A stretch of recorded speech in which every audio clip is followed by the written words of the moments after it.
नमस्कार दोस्तों, स्वागत है हमारे YouTube चैनल राम जी के ट्रिक में। हम लोग देख रहे हैं KBS UP TET 2023 special previous year के पेपर हल कर रहे हैं। दोस्तों, अगर चैनल पर नए हैं तो प्लीज़ चैनल को सब्सक्राइब करिए, शेयर करिए, सपोर्ट करिए। तो दोस्तों, हम लोग चलते हैं क्वेश्चन की ओर। पहला क्वेश्चन देखते हैं, संकर शब्द किसे कहते हैं?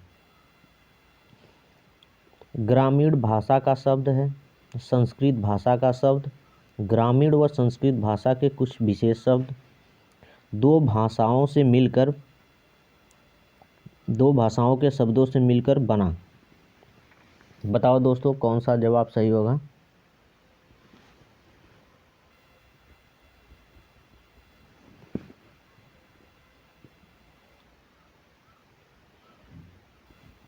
दोस्तों, आपका सही जवाब होगा ऑप्शन डी।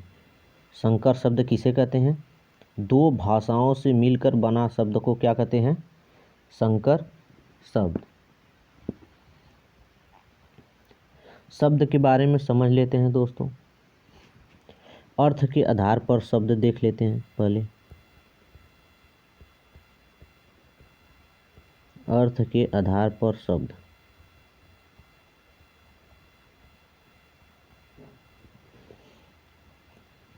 कितने प्रकार के होते हैं दोस्तों? दो प्रकार के। कौन कौन?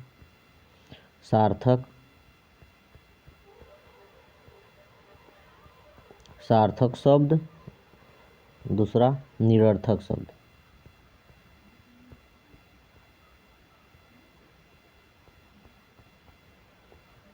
सार्थक शब्द किसे कहते हैं? जिसका अर्थ कुछ निकले, जैसे राम, घोर। निरर्थक शब्द किसे कहते हैं? जैसे धम, चल, इस तरह से। अगला देख लेंगे, बनावट के आधार पर शब्द।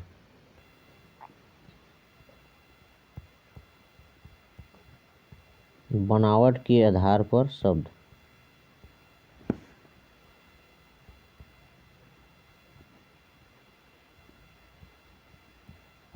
बनावट के आधार पर शब्द कितने प्रकार के होते हैं दोस्तों? तीन प्रकार के। पहला रूढ़ शब्द, दूसरा यौगिक शब्द, तीसरा योग रूढ़ शब्द। योग रूढ़ शब्द। रूढ़ शब्द किसे कहते हैं दोस्तों? जिसका सार्थक खंड न हो। जिसका सार्थक खंड न हो। यौगिक शब्द किसे कहते हैं? जिसके सार्थक खंड हो। जिस शब्द के सार्थक खंड हो, जैसे विद्यालय, विद्याधन आलय। जैसे घर, घर। इसे खंड करेंगे तो इसका कोई सार्थक अर्थ नहीं निकलेगा। विद्यालय,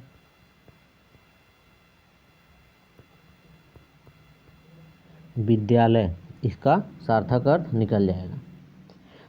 और योग रूढ़ शब्द किसे कहते हैं? जो अपना अर्थ छोड़कर विशेष अर्थ दे, उसे रूढ़ शब्द कहते हैं। उत्पत्ति के आधार पर देख लेते हैं।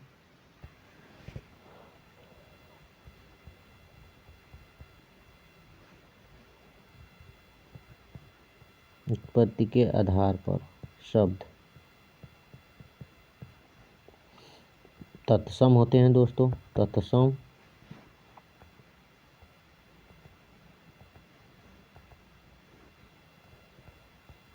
तत्सम, तत्भव,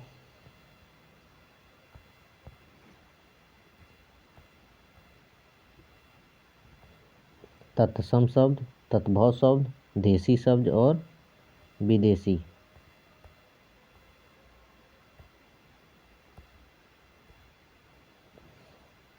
उत्पत्ति के आधार पर शब्द तत्सम, तद्भव, विदेशी, देशी और संकर शब्द। और रूपांतर के आधार पर दोस्तों दो ठे होते हैं, विकारी और अविकारी। विकारी और विकारी। अगला क्वेश्चन देखते हैं दोस्तों, क्वेश्चन नंबर 2। सूत शब्द को स्त्रीवाचक बनाने के लिए किस प्रत्यय का प्रयोग होगा? ई प्रत्यय, ई प्रत्यय, ई प्रत्यय, इक प्रत्यय, आ प्रत्यय। बताओ दोस्तों, जो सूत शब्द है, सूत शब्द का स्त्रीवाचक बनाने के लिए किस प्रत्यय का प्रयोग करते हैं?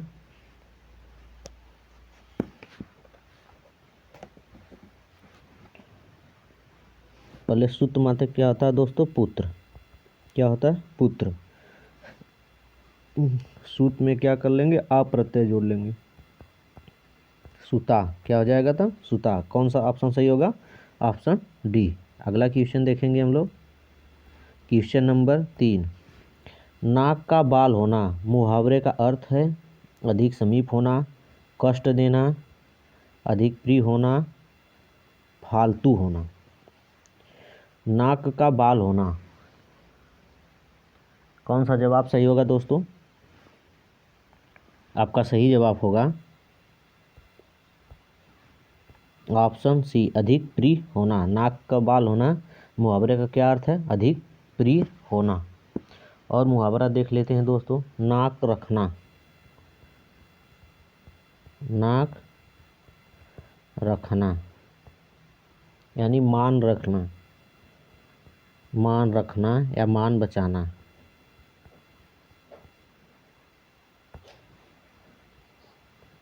नाक काटना, नाक कटना, नाक कटना यानी प्रतिष्ठा नष्ट करना, प्रतिष्ठा नष्ट करना, नष्ट करना। नाक पर गुस्सा, तुरंत गुस्सा आ जाना। नाक काटना, बदनाम करना। ठीक है दोस्तों, अगले क्वेश्चन की ओर चलते हैं। अश्व का पर्यायवाची शब्द निम्नलिखित में से कौन सा नहीं है? घोड़ा, घटक, घोटक है। बताओ दोस्तों, कौन सा जवाब सही होगा? पर्यायवाची नहीं है, घोड़ा का पर्यायवाची नहीं है। कौन सा जवाब सही होगा? आपका सही जवाब होगा ऑप्शन बी, ऑप्शन बी। घोड़ा अश्व का पर्यायवाची नहीं है। ऑप्शन सी, घटक नहीं होता। और ज़्यादातर घोड़ा पर्यायवाची में क्या पूछता है दोस्तों? तुरंग, तुरंग और घोटक, घोटक है। ये तीनों इम्पॉर्टेंट है दोस्तों। अगला देखेंगे हम लोग 5 नंबर। जो एक स्थान पर टिक कर नहीं रहता, वाक्य के लिए एक शब्द है। अस्थिर, अडिग, यावर, गतिशील। बताओ दोस्तों, कौन सा जवाब सही होगा? जो एक स्थान पर टिक कर नहीं रहता, मतलब एक स्थान पर नहीं रखता। कौन सा जवाब सही होगा? आपका सही जवाब होगा ऑप्शन ए, अस्थिर। जो टिक कर नहीं रहता उसे क्या कहते हैं? अस्थिर। और जो एक स्थान पर स्थित रहता है उसे क्या कहते हैं? अस्थावर, अस्थावर। जो नहीं रहता अस्थिर, और जो एक स्थान पर टिक कर रहता है, जो एक स्थान पर टिक कर रहता है, टिक कर रहता है, उसके लिए क्या है? अस्थावर। अगला क्वेश्चन हम लोग देखेंगे 6 नंबर। समास का अर्थ है संक्षेप, विच्छेद, विस्तार, नवीन। बताओ दोस्तों, समास का अर्थ है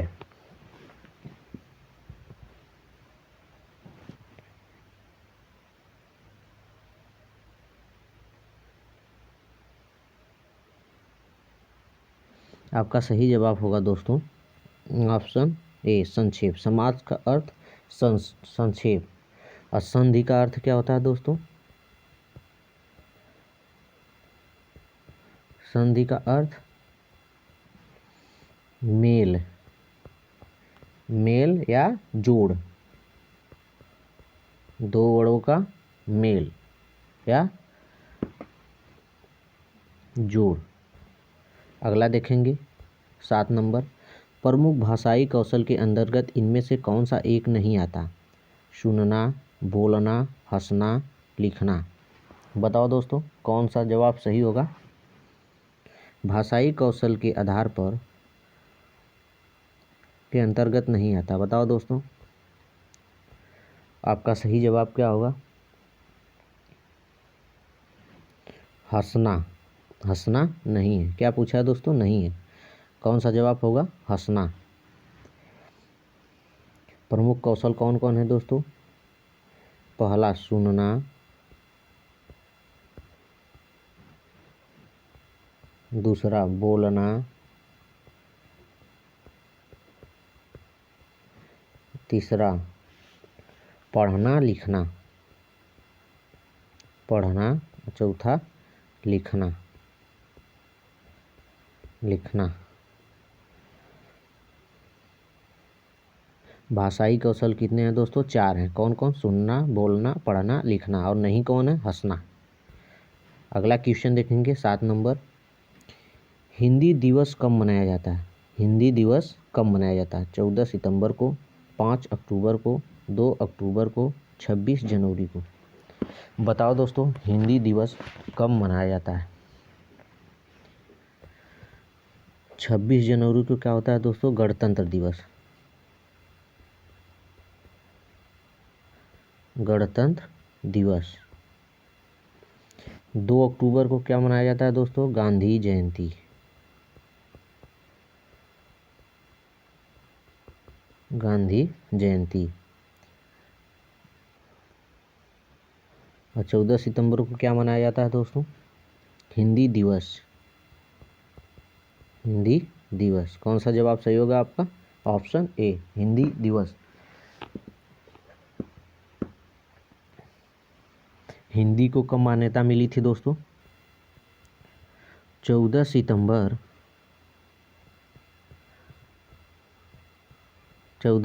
1949 को हिंदी को हमारे संविधान में मान्यता मिली है। और पहला हिंदी दिवस कब मनाया गया था? 14 सितंबर 1952 में। हिंदी दिवस 14 सितंबर को कब मनाना स्टार्ट हुआ दोस्तों? 14 सितंबर 1952 में।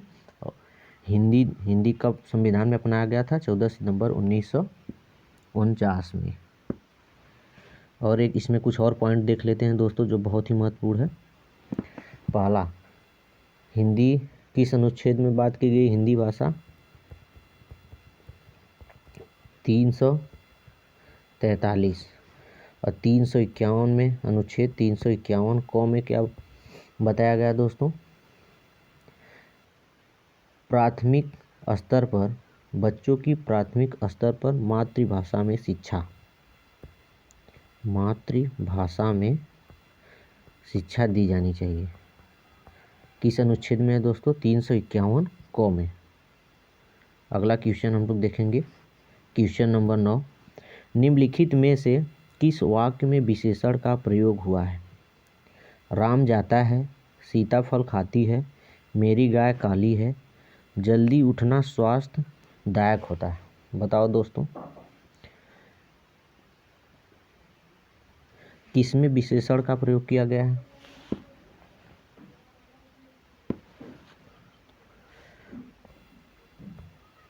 पहले हम लोग देख लेंगे विशेषण। विशेषण कितने प्रकार के होते हैं दोस्तों?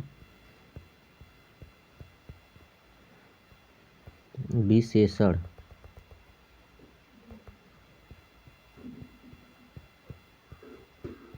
विशेषण 4 प्रकार के। कितने प्रकार होते हैं? 4 प्रकार। कितने प्रकार के होते हैं दोस्तों? 4 प्रकार के। कौन कौन? गुणवाचक,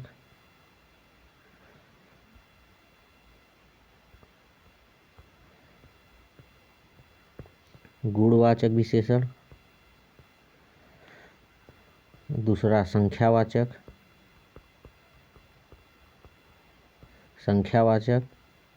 तीसरा परिणामवाचक,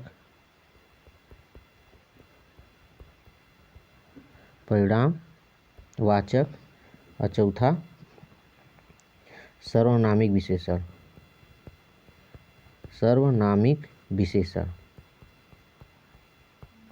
विशेषण। ठीक है दोस्तों, अगला प्रश्न हम लोग देखेंगे। नाटक शिक्षण में कक्षा अभिनय प्रणाली के प्रयोग से शिक्षा और बच्चों का समय व्यर्थ होता है। पात्रानुसार बच्चों द्वारा अभिनय से सीखने की प्रक्रिया तेजी होती है। पात्रानुसार बच्चों द्वारा सीखने की प्रक्रिया में तेजी आती है। बच्चों पर विपरीत प्रभाव पड़ता है। उपयुक्त में से कोई नहीं। बताओ दोस्तों कौन सा जवाब सही होगा। आपका सही जवाब होगा ऑप्शन बी।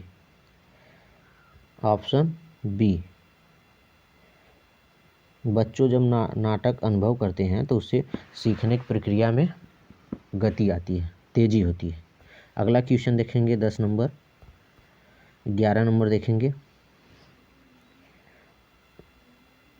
को से किस कारक चिन्ह का बोध होता है। कर्म कारक, करण कारक, संप्रदान कारक, अधिकरण कारक। दोस्तों अगर चैनल पर नए हैं तो प्लीज़ चैनल को सब्सक्राइब करिए, शेयर करिए, सपोर्ट करिए। और PDF चाहिए तो टेलीग्राम लिंक वीडियो में मिल जाएगी। नहीं टेलीग्राम पे जाकर राम जी के ट्रिक के नाम से सर्च करिए। तो दोस्तों इस क्वेश्चन को देखेंगे हम लोग। 11 नंबर जो है, को शब्द क्या दिया है यहाँ। को शब्द को से किस कारक चिन्ह का बोध होता है। दोस्तों आपका सही जवाब होगा ऑप्शन ए। दोस्तों देख लेते हैं कारक कितने प्रकार के होते हैं, कौन कौन होते हैं। कारक 8 प्रकार के होते हैं। कारक चिन्ह जो हैं 8 प्रकार के।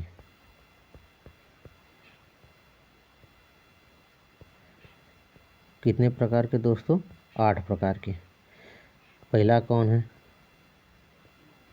कर्म, कर्ता। पहला कौन है दोस्तों। कर्ता ने। दूसरा कर्म को।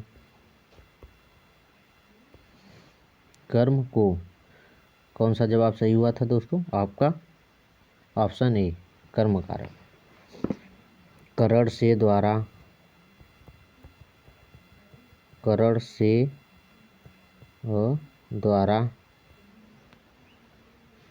अगला हम लोग देखेंगे संप्रदान के लिए।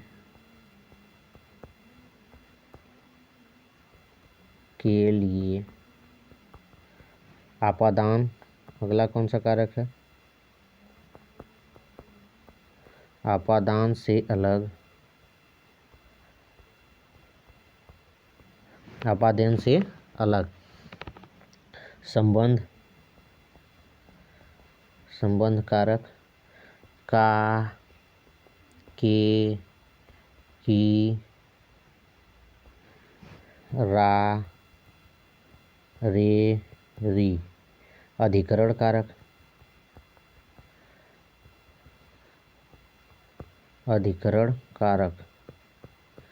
में, पर। संबोधन। हे, अरे।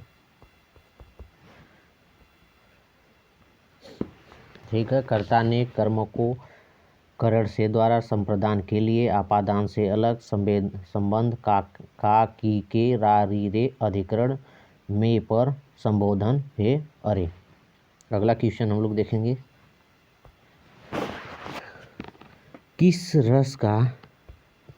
किस रस को रसराज कहा जाता है।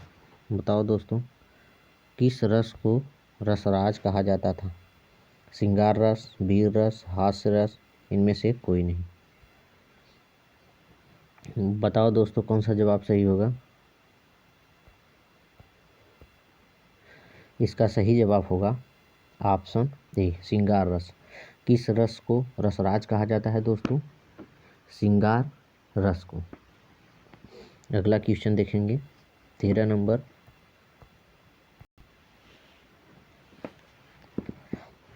धनानंद को किस युग का कवि माना जाता है? आदिकाल, रीतिकाल, भक्तिकाल, भारतेंदु हरिश्चंद्र।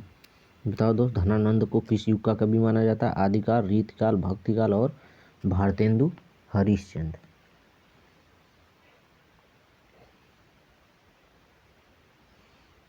बताओ दोस्तों इस सवाल का क्या आंसर होगा? आपका सही जवाब होगा रीतिकाल। रीतिकाल। धनानंद को किस युग का कवि माना जाता था? रीतिकाल।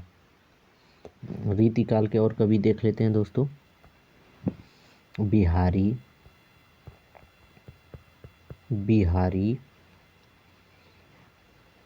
भूषण, आलम, पद्मावत,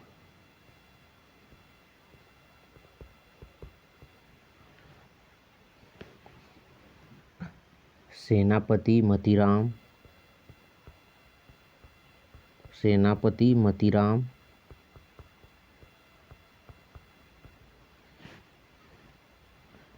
ये सब पॉइंट है दोस्तों, याद नोट कर लीजिएगा। अगला हम लोग देखेंगे 14 नंबर। बिहारी का प्रसिद्ध है। बिहारी किसकी प्रसिद्ध है? कविता की, सवैया की, दोहा की, पद की। बताओ दोस्तों कौन सा जवाब सही होगा? आपका सही जवाब होगा दोस्तों दोहा। बिहारी किसकी प्रसिद्ध है? दोहा की। बिहारी किसकी प्रसिद्ध है दोस्तों? दोहा।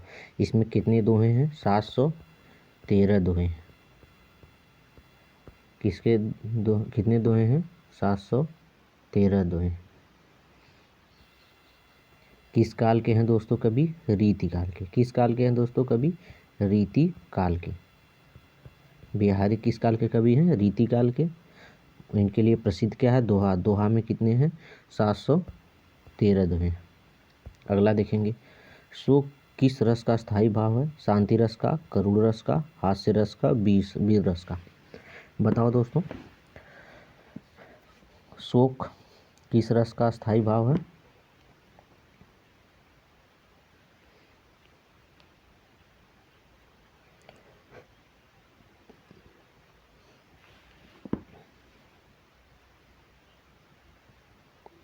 आपका सही जवाब होगा दोस्तों करुण रस। शोक किस रस का स्थायी भाव है? करुण रस का।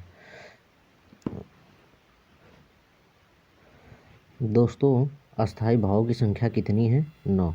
कितनी है दोस्तों? 9। कितनी है दोस्तों? 9। अगला देखेंगे हम लोग 16 नंबर। सूरदास किस भाषा में सूर सागर की रचना की थी? अवधी, ब्रज, खड़ी बोली, राजस्थानी। बताओ दोस्तों सूरदास किस भाषा में सूर सागर की रचना की थी? आपका सही जवाब होगा option B, Braj. Option B, Braj. Braj भाषा में। सूरदास के गुरु कौन थे दोस्तों? वल्लभाचार्य। कौन थे? वल्लभाचार्य था। ठीक है दोस्त, सूरदास के गुरु कौन थे? वल्लभाचार्य। सूर सागर की रचना किस भाषा में की है दोस्तों? ब्रज भाषा में। अगला क्वेश्चन हम लोग देखेंगे 18 नंबर। दोहा में कितनी मात्राएं होती है? 24, 26, 28, 30। बताओ दोस्तों दोहा में कितनी मात्राएं होती हैं? आपका सही जवाब होगा ऑप्शन ए, 24 मात्राएं। कितनी मात्राएं दोस्तों? 24 मात्राएं। अगला देखेंगे हम लोग 18 नंबर। जो अच्छे कुल से उत्पन्न हुआ हो, शब्द के लिए एक वाक्य। कुलीन, धनी, समृद्धि, कृपण। बताओ दोस्तों कौन सा जवाब सही होगा?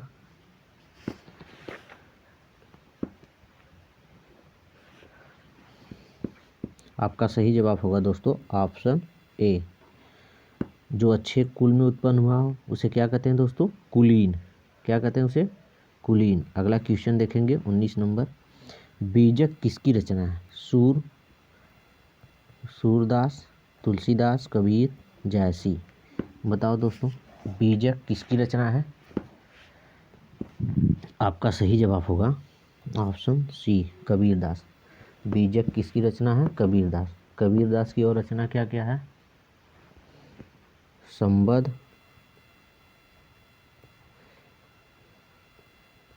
संबद्ध, साखी, बीजक और रामायणी। बीजक और रामायणी। ठीक है दोस्तों। अगला देखेंगे 20 नंबर। पापी में कौन सा विशेषण है? संख्यावाचक, सर्वनामिक, गुणवाचक, परिणामवाचक। बताओ दोस्तों, विशेषण कितने प्रकार के हैं दोस्तों? 4 प्रकार के। कौन कौन दोस्तों? यही जो 4 प्रकार शब्द दिए। विशेषण कितने प्रकार के हैं? 4 प्रकार के। चारों ऑप्शन प्रकार में ही आते। तो पापी में कौन सा विशेषण है? बताओ दोस्तों, पापी में कौन सा विशेषण? संख्यावाचक, सर्वनामिक, गुणवाचक, परिणामवाचक। आपका सही जवाब होगा दोस्तों ऑप्शन सी, परिणामवाचक। कौन सा जवाब सही होगा दोस्तों? परिणामवाचक। तो दोस्तों, अगर चैनल पर नए हैं तो प्लीज़ चैनल को सब्सक्राइब करिए, बेल आइकन बटन ज़रूर दबा दीजिए, जिससे कि हमें सपोर्ट करिए और हम इसी तरह के वीडियो हर रोज़ लेके आएंगे प्रैक्टिस सेट के तौर पे। और आपको कैसा लगा, कितना क्वेश्चन आपने सही किए, कमेंट बॉक्स में ज़रूर कमेंट करिएगा और बताइए कि आप आगे और क्या क्या पढ़ना चाहते हैं, हम उसमें ऐड करेंगे। जय हिंद, जय भारत।